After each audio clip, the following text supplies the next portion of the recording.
Bismillahirrahmanirrahim. Assalamualaikum warahmatullahi wabarakatuh. Alhamdulillahi ala ihsanih wa syukru lahu ala taufiqihi wa amtinani wa asyhadu an la ilaha illallah wahdahu la syarika lahu ta'ziman li sya'ni wa asyhadu anna Muhammadan abduhu wa rasuluhu da'ila ridwani. Allahumma salli alaihi wa ala alihi wa ashabihi wa ikhwani. Hadirin dan hadirat para pemirsa Radio Raja dan Roja TV dimanapun Anda berada, kita melanjutkan bahasan kita dari tafsir surah Al-Ahzab. Kita masuk pada ayat ke-6. Firman Allah Subhanahu wa taala, "An-nabiyyu aula bil mu'minina min anfusihim wa azwajuhum ummahatuhum ulul arhami ba'dhum aula bi ba'dhin fi kitabillah minal mu'minina wal muhajirin illa an taf'alu ya awliyakum ma'rufa. Kana dzalika fil kitabi mastura." Tapi kita mulai dari ayat di awal, "An-nabiyyu aula bil mu'minina min anfusihim." Secara bahasanya nabi ya lebih utama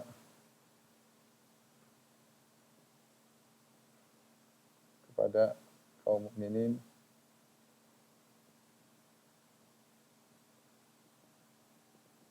daripada diri mereka sendiri,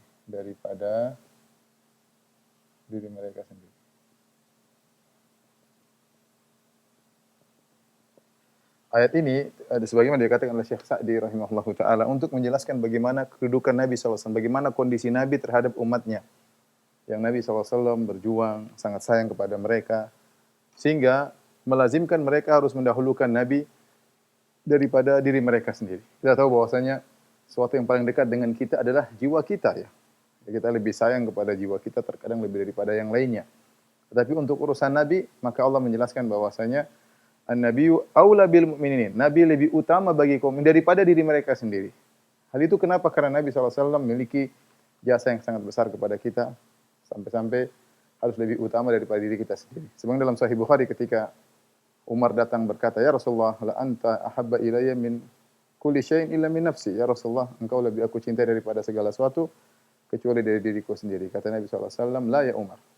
Belum ya Umar, hatta akuna ahabba ilaika min nafsik, sampai aku lebih kau cintai daripada dirimu sendiri. Kata Umar, "Al-an ya Rasulullah." Sekarang wahai Rasulullah, engkau lebih aku cintai bahkan daripada diriku sendiri ya. Ini menjelaskan kedudukan Nabi SAW seperti saya sudah jelaskan pada pertemuan lalu. Surat Al-Ahzab secara adalah menjelaskan bagaimana pemuliaan Nabi SAW dalam Islam. Adapun tafsir dari poin yang ini, ada beberapa tafsiran ya di kalangan para ulama ya tentang Nabi lebih utama bagi kaum mukminin daripada diri mereka sendiri. Di antaranya Nabi SAW pernah berkata ya, kata Nabi SAW,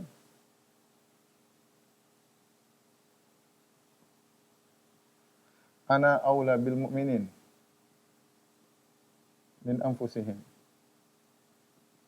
Kemudian, "Faman tufiya wa alaihi dain, faman tufiya wa alaihi dainun, ya, fa alayya qada'uhu."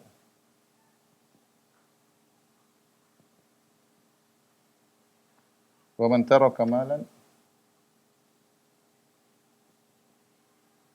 fali warathatihi." Kata Nabi SAW, "Aku lebih utama bagi kaum mukminin daripada diriku sendiri. Barang siapa yang meninggal, wa alaihi dain, dan dia punya hutang, ya, fa alayya qada'uh, aku yang akan menanggung," kata Nabi. Aku yang akan menanggung. Adapun wa man taraka malan, siapa yang meninggal dan dia punya harta, fali warathatihi, maka bagi ahli warisnya. Hadis ini memansuhkan hukum awal. Nabi SAW kalau ada orang meninggal punya hutang, Nabi tidak mau salatkan. Karena perkara yang besar sebagaimana kita jelaskan dalam pengajian tersendiri.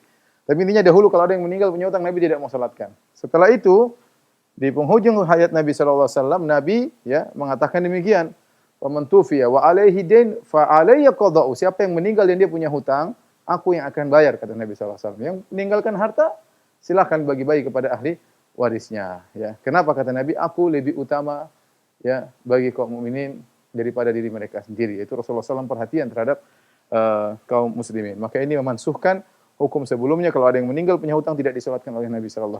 Bahkan sebagian ulama mengatakan Sebagian ulama mengatakan sebagaimana dinukil oleh Al-Qurtubi, wajib bagi penguasa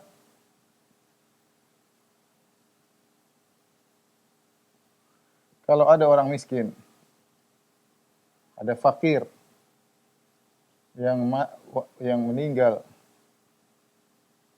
dan punya hutang untuk dibayarkan oleh penguasa dari baitul mal, dari baitul mal ya. Iktidaan bin Nabi sallallahu alaihi wasallam karena mencontohi Nabi sallallahu alaihi wasallam.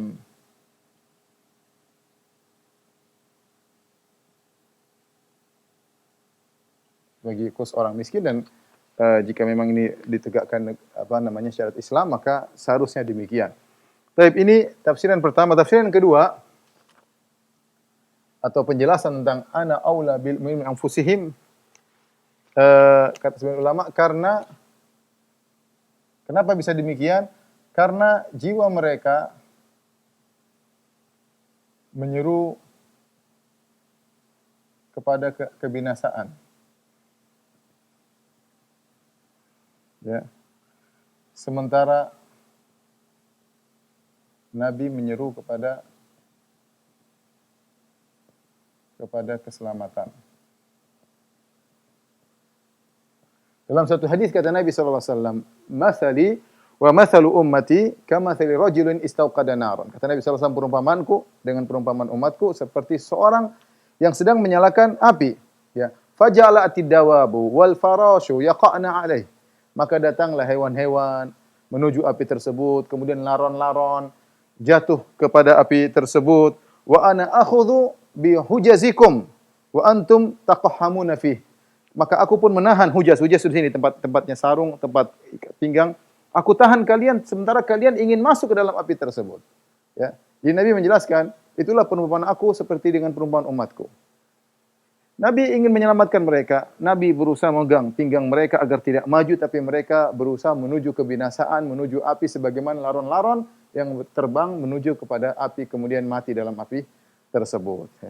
Karena itu Nabi SAW harisun alaikum bil mu'minin raufur rahim. Rasulullah SAW sangat semangat, kata Allah Subhanahu Wa Taala, untuk memberi petunjuk kepada kalian. Raufur rahim, sangat penyayang, ya, sangat lembut kepada kalian, ya, kepada kaum mukminin, ya. Bahkan apa? Azizun alaihi ma anitum. Rasulullah merasa berat apa yang menimpa kalian. Oleh karenanya, karena Nabi SAW seperti itu sifatnya, maka dia lebih utama bagi kaum mukminin daripada diri mereka sendiri. Kemudian juga di antara tafsiran para ulama tentang hal ini, yaitu jika nafsumu memerintahkanmu sementara bertentangan dengan perintah Nabi SAW, maka perintah Nabi didahulukan.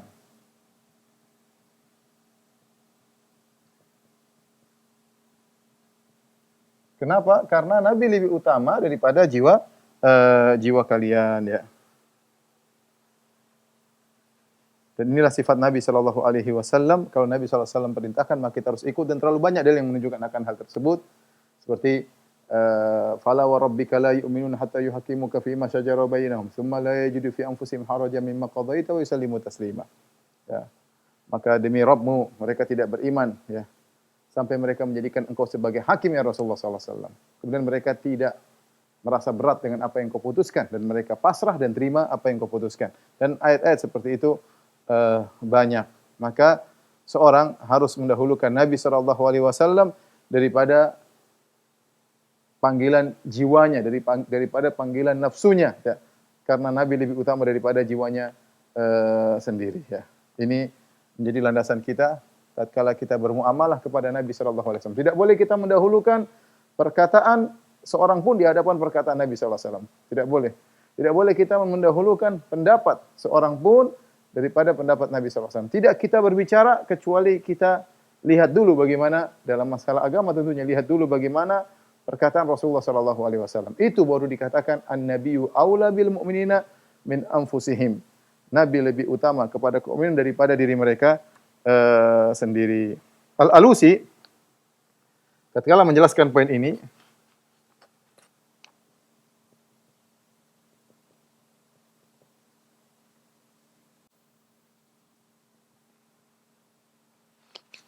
dia bandingkan antara perintah Nabi sallallahu alaihi wasallam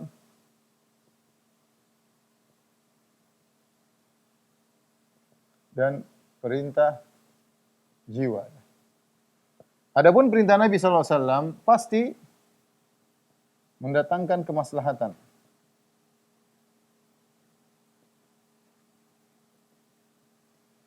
Kemaslahatan bagi jiwa. Pasti. Atau melarang yang memberi kemudaratan kepada jiwa. Adapun perintah jiwa ada dua kemungkinan.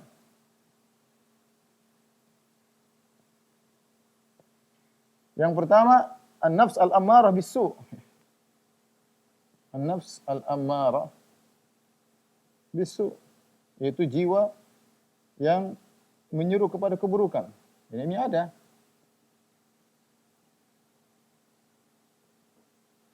Tentu jiwa yang menyuruh kepada keburukan tidak kita ikuti tentunya. Tidak perlu kita ikuti. Yang kita ikuti adalah jiwa yang menyuruh kepada kebaikan. Jiwa yang menyuruh kepada kebaikan.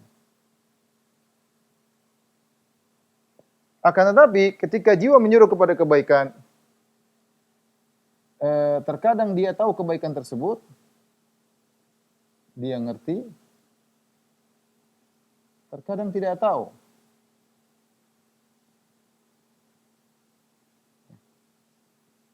Betapa sering kita menebak-nebak, mereka-reka. Kita ingin kebaikan tapi ternyata salah.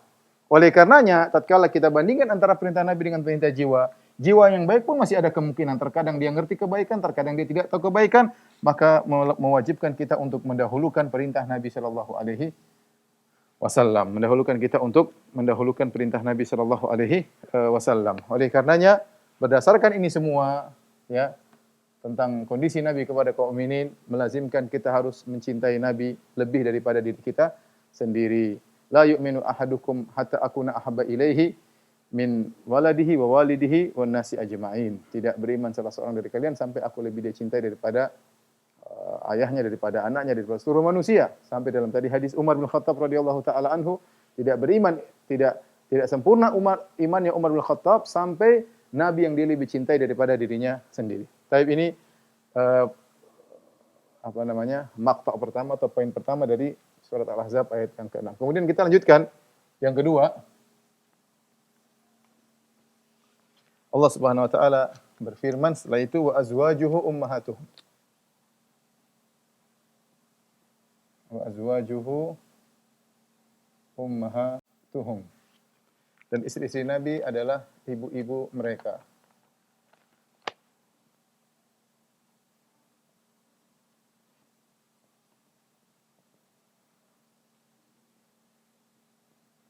Ibunda mereka.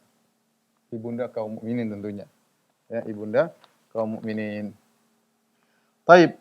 Yang pertama yang perlu kita bahas adalah, ya, yang dimaksud dengan istri Nabi yang mana?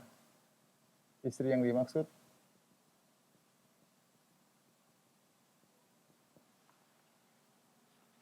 Taib. Bagaimana dengan yang sudah dicerai? Ya. Bagaimana dengan yang sudah dicerai?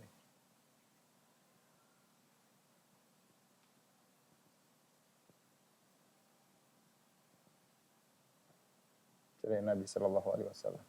Di sini ada 3 pendapat di kalangan para ulama, ya. Pendapat pertama mengatakan bahwasanya semua wanita mana saja yang pernah dinikahi Nabi tidak boleh dinikahi setelah itu. Wanita mana saja yang pernah dinikahi Nabi, meskipun dicerai,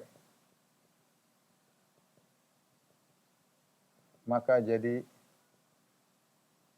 ummul mukminin. Ini pendapat sebagian ulama. Ya. maka menjadi meskipun sudah dicerai. Pendapat yang kedua, meski sudah dicerai dengan syarat dengan syarat sudah digauli Nabi Shallallahu Alaihi Wasallam. Pendapat yang ketiga, yang dimaksud dengan ummahatul mu'minin syaratnya harus belum dicerai Nabi hingga Nabi wafat.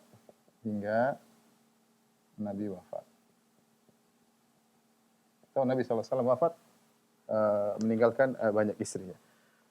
Ini tiga pendapat di kalangan para ulama. Adapun pendapat pertama, mereka mengatakan yang penting Rasulullah berkata Allah berkata wa azwajuhu, dan istri-istrinya. Nabi sudah pernah menikah dengan dia, berarti dia sudah pernah menjadi istri Nabi. Kalau gitu mau dicerai, mau digauli, enggak digauli, yang penting sudah pernah jadi istri Nabi, maka dia menjadi ummul mukminin, ibunda kaum mukminin. Pendapat ini kurang kuat ya. Kurang kuat ya. Apalagi Nabi tidak menggaulinya sama sekali. Pendapat yang kedua, ya, syaratnya meskipun dicerai, ya, dengan syarat Nabi sudah menggaulinya. Dan ini zahir dari pendapat Umar. Pendapat Umar bin Khattab. Kenapa? Karena di zaman Umar ada seorang namanya As'ath ya, bin Qais, dia menikahi Ibnatul Jaun Al-Kindiyah. Ibnatul Jaun Al-Kindiyah adalah seorang wanita yang pernah dinikahi oleh Nabi sallallahu alaihi wasallam. Ketika Nabi ingin mendatanginya, tahu-tahu dia mengatakan a'udzubillahi minka, aku berlindung kepada Allah dari engkau wahai Muhammad. Ya, ada isu-isu yang sampai kepada dia sehingga akhirnya dia mengatakan a'udzubillahi minka, aku berlindung kepada Allah dari engkau ya Rasulullah. Rasulullah akhirnya meninggalkan dia. Tidak sempat disentuh, tidak sempat digauli. Di zaman Umar dia dinikahi oleh seorang namanya As'ath bin Qais kalau tidak salah. Akhirnya Umar hendak merajam dia. Ya.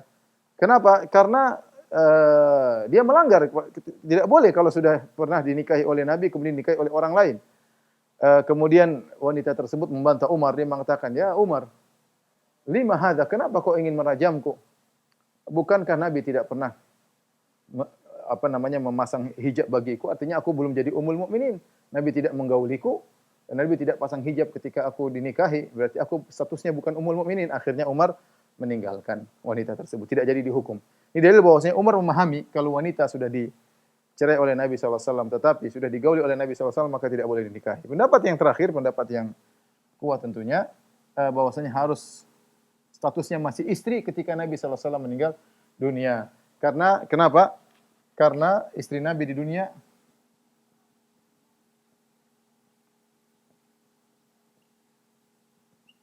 adalah istri Nabi di akhirat.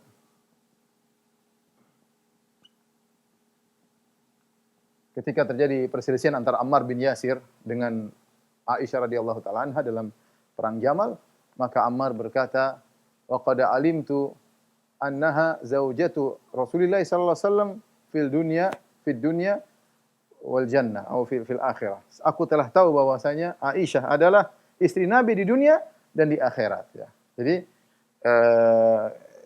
kata sebagian ulama yang dimaksud dengan istri-istri Nabi yaitu ummahatul mukminin adalah yang dinikahi oleh Nabi sallallahu alaihi wasallam, dan ketika Nabi sallallahu alaihi wasallam meninggal status mereka masih menjadi istri-istri Nabi sallallahu alaihi wasallam. Itu yang dimaksud dengan ummahatul mukminin ya. Baik. Yang berikutnya ibunda maksudnya ibunda kaum mukminin maksudnya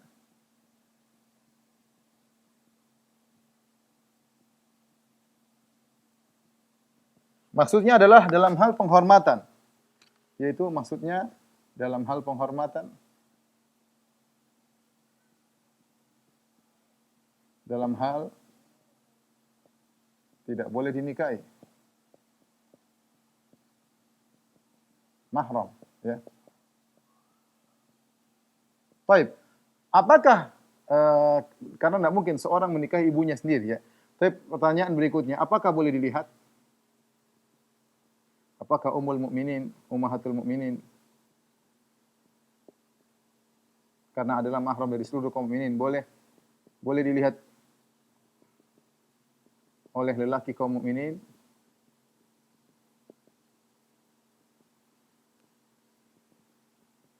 Maka ada khilaf, dua pendapat ya. Satu mengatakan tidak boleh, ya. Satu yang mengatakan boleh. Yang benar wallahu alam bisawab adalah tidak boleh. Maksudnya ummahatul mukminin maksudnya adalah dihormati, tidak boleh dinikahi, bukan berarti boleh dipandang sebagaimana kita dengan mahram kita. Ya, oleh karenanya ketika Nabi SAW masih hidup dan istrinya sudah menjadi statusnya ummahatul mukminin pun demikian tetap Nabi menjaga wa idza sa'altumuhunna mata'an fas'aluhunna min wara'i hijab. Kalau kalian minta sesuatu kepada istri Nabi maka mintalah di balik tabir. Ya. Bagaimana Aisyah radhiyallahu taala anha ketika ketinggalan dalam hadisatul ifk kemudian dilihat oleh Sofwan bin Mu'attal As-Sulami, kata Aisyah fa khamartu wajhi, aku pun menutup wajahku. Jadi maksudnya ibunda kaum mukminin dihormati sebagai ibunda kaum muslimin, kaum mukminin, tetapi tidak boleh dinikahi, dihormati seperti ibu sendiri, tetapi tidak boleh dipandang atau tidak boleh berkhalwat ya. Sebagaimana kalau kita ibu kandung ya.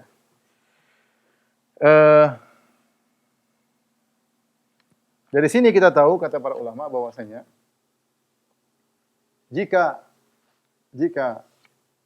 istri Nabi adalah ummul mukminin, maka Nabi adalah abul mukminin ya, abul mukminin. Ya, abul mukminin ya.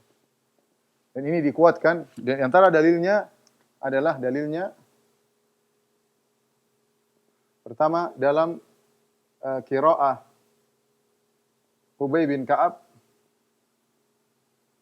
ada tambahan wa azwajuhu ummahatuhum wa huwa abun lahum ya. Yaitu begini, wa azwajuhu ummahatuhum wa huwa abuhum. Ada qiraah Ubay bin Ka'ab demikian. Istri Nabi adalah ibu bagi mereka dan Rasulullah adalah ayah mereka. Jadi bapak kaum mukminin ya. Artinya benar-benar kita menghormati Nabi sallallahu alaihi wasallam ya. Karena dalam qiraat Ubay bin Ka'ab demikian. Kelaziman daripada kalau istrinya ibu bunda kaum mukminin maka Nabi sallallahu alaihi wasallam ayah dari kaum mukminin. Kemudian yang kedua para nabi manzilahnya seperti ayah dari umatnya.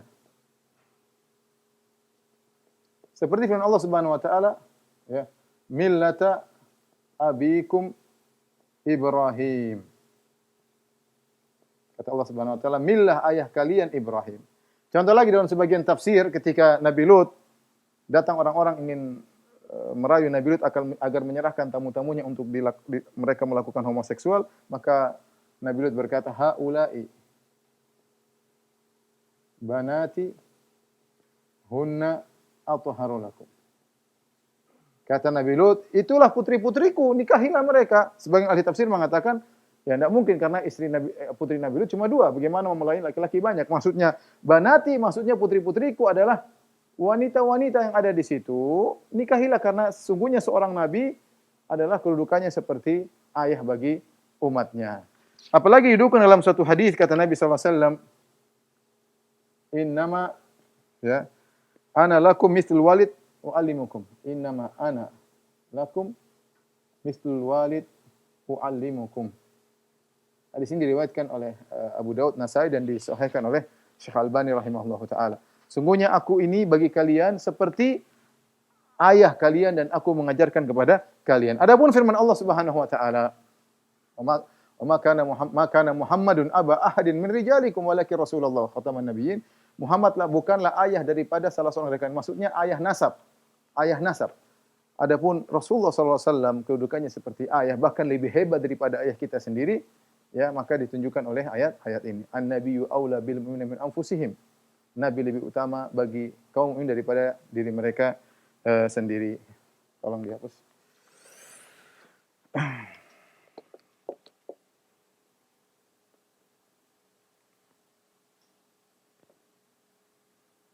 Dari sini kita tahu bahwasanya kita harus menghormati ibunda kaum mukminin. Seluruh istri-istri Nabi harus kita bela. Kalau ada yang berusaha mencela istri-istri Nabi, sungguhnya dia telah mencela Nabi sallallahu alaihi wasallam. Ya, ada buku karangan guru saya tentang bagaimana sikap orang-orang Syiah terhadap ibunda kaum mukminin, terhadap ummatul mukminin ya.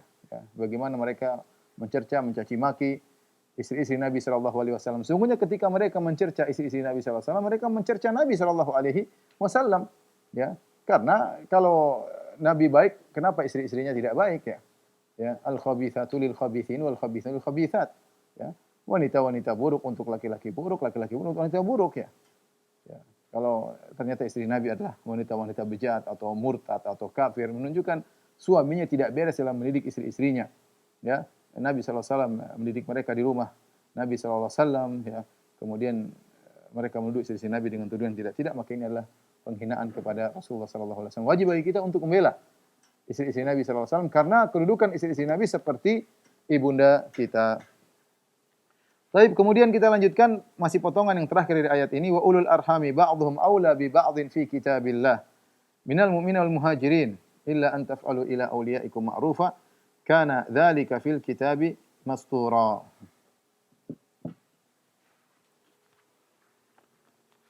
Allah Subhanahu wa taala wa ulul arhami ba'dhum أولى ببعض في كتاب الله من المؤمنين والمهاجرين إلا أن تفعلوا إلى أوليائكم معروفا كان ذلك في الكتاب مسطورا. Kata Allah Subhanahu wa taala, wa ulul arham ya. Dan ulul arham itu saudara-saudara serahim ya. Saudara-saudara, kerabat ya. Serahim ya. Ba'dhum aula bi ba'd, sebagiannya lebih utama kepada yang lainnya.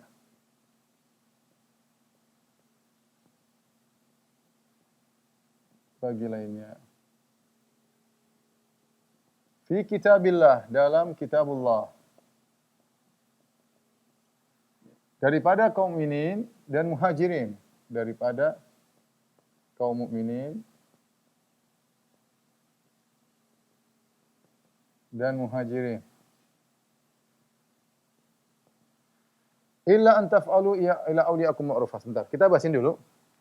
Ayat ini ada dua tafsiran ya, berdasarkan min di sini statusnya apa? Apakah min dari di sini diartikan dalam rangka untuk lebih utama atau min bayaniyah ya. Ada dua tafsiran ya. Min di sini ya didatangkan untuk menjelaskan lebih utama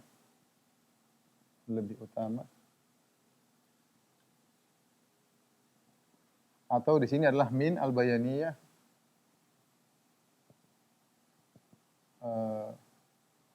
Nanti akan kita jelaskan. Pendapat pertama, kita artikan sebagaimana yang saya tulis di atas.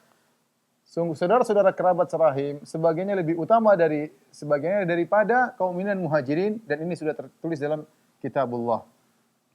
Maksudnya bagaimana? Dahulu ketika Nabi SAW awal berhijrah, Nabi SAW mempersaudarakan antara kaum muhajirin dan kaum ansar. Ya, di antaranya misalnya antara Abdurrahman bin Auf dengan Sa'ad bin Rabi', di antaranya Abu Bakar Siddiq dengan Kharijah bin Zaid. Contohnya ada Salman Al-Farisi dengan Abu Darda ya. Nabi SAW mempersaudarakan beberapa sahabat, satu muhajirin, satunya ansar. Persaudaraan tersebut melazimkan hukum waris ya. Persaudaraan melazimkan hukum waris. Jadi awal di Madinah persaudaraan tersebut artinya seandainya Abu Bakar meninggal dunia, maka Kharijah bin Zaid mewarisi dari Abu Bakar. Dan sebaliknya kalau Kharijah bin Zaid meninggal dunia, maka Abu Bakar mewarisi hartanya. Karena begitu kuatnya persaudaraan yang Nabi sandingkan antara muhajirin dan ansar. Dan akhirnya itu berlaku beberapa saat. Kalau ada yang meninggal di antara mereka, yang lain mewariskan. Sampai akhirnya turun ayat ini. Ayat ini mengatakan, saudara-saudara kerabat serahim lebih utama daripada mukminin dan muhajirin. Jadi kalau ada yang meninggal, yang terima, mereka tidak terima lagi. Sehingga hukum waris di antara memansuhkan ya, memansuhkan at-tawarus, saling mewarisi antara Ansar dan Muhajirin yang dipersaudarakan Nabi oleh Nabi ya. Jadi ini ceritanya ayat ini ya. Pendapat kedua yang menunjuk adalah min al-bayaniyah, maka maknanya biasa saja, tidak memansuhkan apa-apa, sehingga maknanya ulul arhami ba'dhum aula bi ba'dhin, yaitu orang-orang saling kerabat serahim yang mereka dari kaum mukminin muhajirin, mereka saling perhatian satu dengan yang lainnya. Artinya sesama kaum mukminin ya. Jadi ulul arham ini mereka ini orang beriman dan muhajirin, min bayaniyah. Kalau kita artikan ulul arham minal mu'minin wal muhajirin ba'dhum aula bi ba'd. Kalau kita mau tafsirkan maksudnya begini. Ulul arham minal mu'minin wal muhajirin aula ba'dhum aula bi ba'd. Ba'dhum aula bi ba'dhin fi kitabillah. Maksudnya apa? Ulul arham di antara kaum mukminin muhajirin, di antara mereka lebih utama saling menolong di antara mereka. Jangan yang jauh-jauh, yang saling rahim. Ini menguatkan silaturahmi. Ayat ini menguatkan silaturahmi. Jika ditafsirkan dengan demikian, maka menguatkan silaturahmi.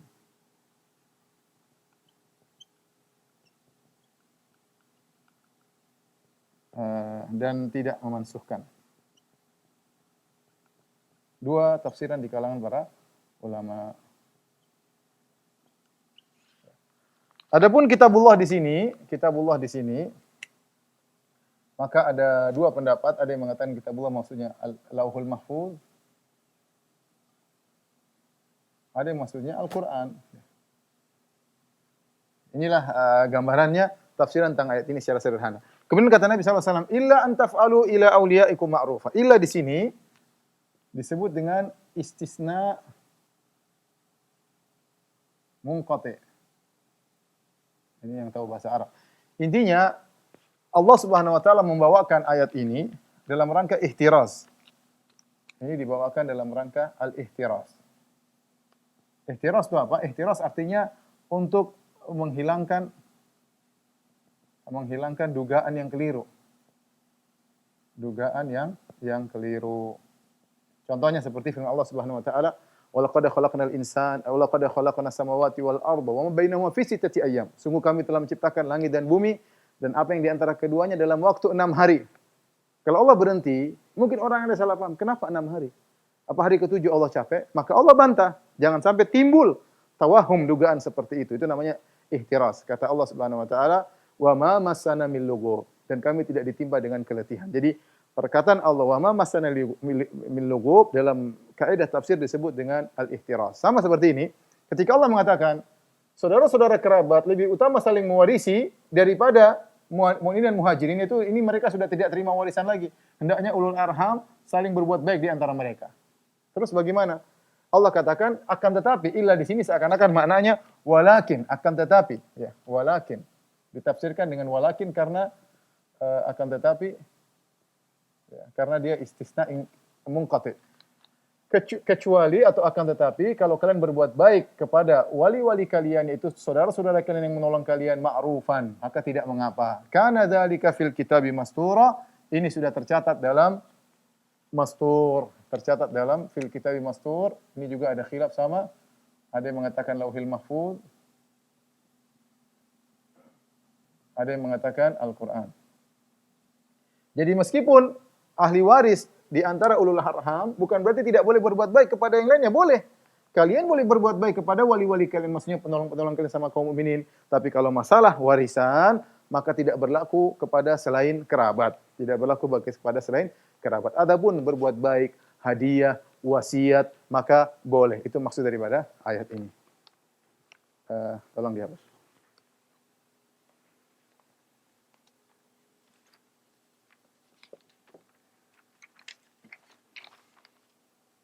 Dan kita lanjutkan ayat berikutnya. Ayat ke-7 kata Allah Subhanahu wa taala, "Wa id akhadna minan nabiyyina mitsaqahum wa minka."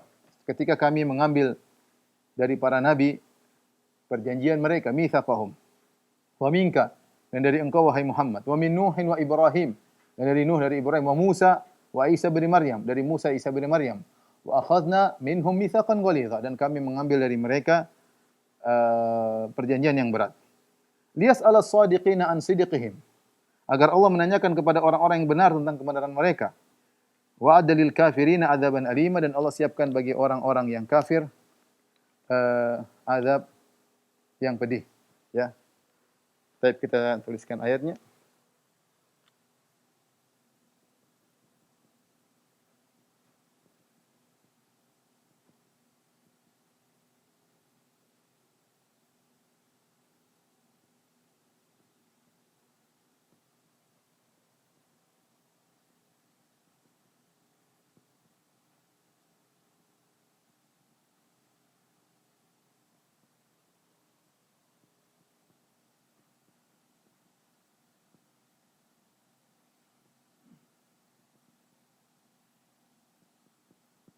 Baik, kata Allah Subhanahu wa taala, ketika kami mengambil dari para nabi,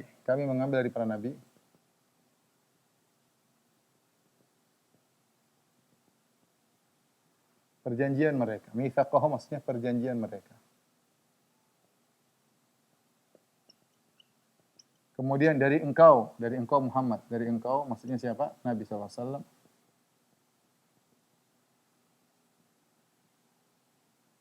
Kemudian dari Nuh ke Ibrahim, kemudian Musa, kemudian Isa bin Maryam. Wa akhadna minhum, dan kami ambil dari mereka, ambil dari para nabi, mitsaqan ghalidha, perjanjian yang berat. Yang berat. Taib. Di sini Allah jelaskan bahwasanya Allah telah mengambil janji dari para nabi. Perjanjian mereka ini apa di sini? Kemudian Allah ulangi perjanjian tersebut, dan kami mengambil dari mereka perjanjian yang berat. Khilaf di kalangan para ulama, apakah perjanjian ini satu dengan yang sama atau beda? Ya. Artinya, apakah ini dua perjanjian yang berbeda atau ini didatangkan hanya untuk menguatkan? Ada khilaf di kalangan para ulama. Sebagian ulama berpendapat bahwasanya perjanjian yang kedua ini sama dengan perjanjian yang pertama, hanya saja Allah mengulangi untuk menguatkan, dan Allah ingin memberi sifat ghalidhan. Wa akhadna minhum mitsaqan ghalidhan. Artinya perjanjian yang diambil awal ini adalah perjanjian yang berat. Ini pendapat pertama. Pendapat yang kedua mengatakan tidak. Perjanjian yang pertama tidak sama dengan perjanjian yang kedua. Perjanjian pertama mereka kemudian bersifat, apa maksudnya perjanjian pertama, apa maksudnya perjanjian kedua? Intinya para nabi diambil janji oleh Allah Subhanahu wa taala bahwasanya mereka ya harus membenarkan nabi yang akan datang setelah mereka. Lama ataitukum min kitabin wa hikmatin thumma ja'akum rasulun musaddiqul lima ma'akum. Kemudian datang rasul setelah engkau, ya, maka kalian akan membenarkan mereka, menolong mereka. Jadi Allah mengambil perjanjian dari mereka. Kemudian juga perjanjian yang berikutnya, Allah menyuruh mereka untuk mengumumkan kepada umatnya bahwasanya akan datang seorang nabi namanya Muhammad sallallahu alaihi wasallam. Ini khilaf di kalangan para ulama, tapi intinya Allah mengambil dari mereka perjanjian yang berat. Ada yang mengatakan perjanjian yang berat sini maksudnya adalah untuk menyampaikan risalah, dakwah. Mereka harus berdakwah sebagaimana yang Allah perintahkan. Dan ini perjanjian yang berat. Ketika Allah mengatakan, kami mengambil perjanjian dari para nabi, dari engkau wahai Muhammad, dari Nuh, Ibrahim, Musa, Isa bin Maryam. Ini disebut dengan ulul azmi minar rusul. Kelima ini apa? Ulul azmi dari para rasul. 5 nabi inilah yang akan didatangi pada hari kiamat untuk meminta syafaat mereka. Dan didahului oleh Nabi Muhammad SAW meminka, karena dia adalah nabi yang terbaik di antara para rasul. Kemudian Allah berfirman, buat apa Allah mengambil perjanjian mereka? Kata Allah, liyas'ala as-sadiqina an sidqihim. Liyas'ala as-sadiqina an sidqihim wa 'adda lil kafirina adzaban alim. Agar Allah bertanya kepada orang-orang yang jujur. Allah bertanya kepada orang-orang yang jujur? Akan kejujuran mereka